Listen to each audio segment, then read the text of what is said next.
Motoristang Nambastos ng Kapulisan matapos mabigyan ng citation ticket, inaresto. Para sa detalye ng police report na yan, kasama natin Idol Jam Victorio. 104.7 IFM Report.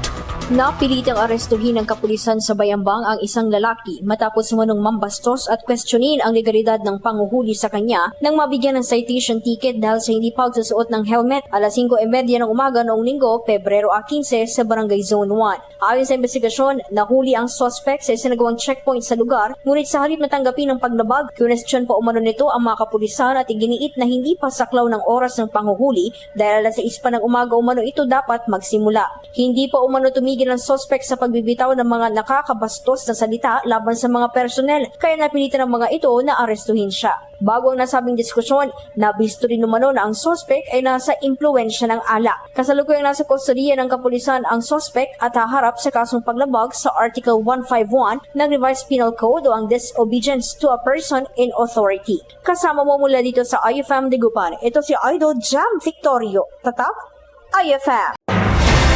IFM News. IFM News. IFM News.